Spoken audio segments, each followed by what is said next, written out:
driving back into the early 2000s when Pentium 3s ruled, dial-up was still a thing, and desktop towers were like mini skyscrapers under your desk. Guess what? I scored this iconic beast. The Gateway... I'm just kidding. ATXSTF FED Pro M1000 for only $50 while thrifting. Now this baby might look like your standard office workhorse from back in the day, but under the hood, it's packing a 1 GHz Pentium 3 processor. It was the go-to for businesses, offering reliable performance, 512 megabytes of RAM, and wait, ATI graphics. Yeah, we're talking 32 megabytes of raw pixel pushing power here. The M1000 has its quirks, maxing out at 512 megabytes of RAM with its Intel 815 chipset, an ancient drive interface, and let's be honest, it's not running Cyberpunk 2077 anytime soon. Still, for just $50, this Gateway brings a nostalgic punch and a trip down memory lane. Though, it may not be the best build for, say, Windows XP with its limited RAM capacity, but for Windows 98 or Windows Millennium Edition, it's perfect. Let's not forget, this baby is packed with a universal AGP slot that can use every AGP card ever made. Yeah, I'm looking at you, Voodoo 5500. One day I will find you, and this system will be ready. We're going to boot it up and see what this old school gem can still do, and find out if it's worth your thrift store treasure hunt. Let's get into it. Alright, so the sound card looks like a CT4750. I think this is a Sound Blaster 16, which I believe used to be like an Ensoniq rebrand or something when they got acquired. I'm not 100% sure. Maybe you guys know in the comments, but obviously in need of a really good cleaning. This isn't the card I'm going to keep in this system. This is what came with it. I'm going to probably replace it either with the Sound Blaster Live, Audigy 2 ZS, or a Aureal 2 Vortex. But we'll see. But yeah, that's the sound card that came with it. The other cards look like just a USB expansion and a Kingston network card. So now I'm just going to, I mean, this thing is in very good, it's in need of a cleaning. So that's what I'm going to do. Pull everything out, give it a good clean, replace thermal paste, replace the battery. No, the caps look blown, which is good. Let's clean this up and put some new thermal paste, and then I'll be back. All right, so I finally got this thing all up, all taken apart, cleaned. This guy came off. I used a little bit of hot glue, stuck it back on. But look at that, there's a spot for an 80mm fan. Unfortunately, I can't get it knocked to a fan here until Monday, so I went in through my spare fan parts, and if you could see, 80mm fan fits perfect. But yeah, got it all apart, getting it cleaned up right now. Let's get back to it. See, I got the whole thing lined up, and I just push it in, and then you just tie it down with this, it's not a center screw, but kind of, and you're good to go. Actually kind of a interesting system. I don't know if I like it, but it's not bad.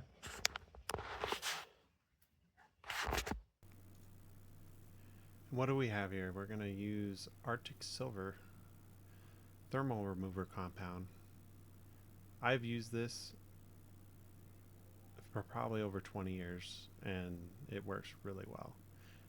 And what, in combination works better than a Capri Sun straw that I stole from my kids after they left their trash on the table.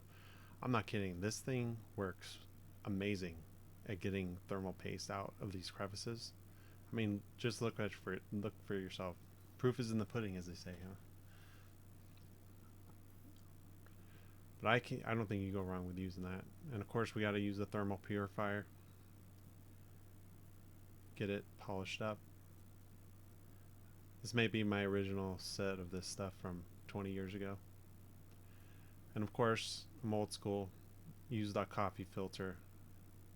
Believe it or not, this is what Arctic Silver or they recommended removing this with coffee filters because it uses less lent behind before applying their Arctic Silver 3. But yeah, look at it.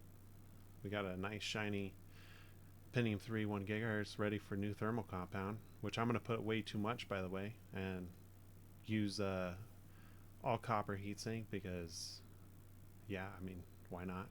Back then, that was like the best you can buy. And of course, I put a brand new Noctua fan on there because, you know, when you buy a $50 thrift or store computer, you got to spend $50 on Noctua fans. Keep the thing cool, right? But yeah, looking good. I think we're ready for ready. Got it all cleaned up. Got new thermal paste, new battery. Everything's looking pretty shiny. Got the Sound Blaster Live for testing. So a couple things I liked about this particular build other than the nostalgia it brings is it has front panel USB, which is huge because when you want to test certain peripherals and stuff, it's just right there ready to go. And obviously you got your standard bays, which is the exact amount that I would need for a build like this. Also installed the Creative 52 speed CD-ROM that I found, one of the electronic surplus. So I don't have this in yet. The one I have is for an SD card. This is for a CF card, but I have it in here just as a placeholder. But yeah, I have it coming in the mail. So part 2 will show hopefully the complete build of this. But one of the things that I don't like about this design is this little bracket retention, or just like a card retention. So if you could get something like this, I recommend cutting these little bars right here that hold this in place, so you can pull this all the way out and get the cards in and out better. But yeah, got it. So if you're wondering, this is a 120 millimeter fan. It'll fit perfectly in here. The front is an 80 millimeter fan, but I'm pretty sure you can get a bigger one. The power supply right here has that proprietary like locking bracket, that plastic bracket. I'm pretty sure you could just drill some holes in this frame here and just secure any power supply you want. So yeah, there's no weird stuff with this particular build. You can pretty much get, I think you can get, it's just a standard ATX power supply. Luckily, unlike the Dell, one of the older Dells I have. So yeah, let's fire it up, install some Windows 98, do some testing.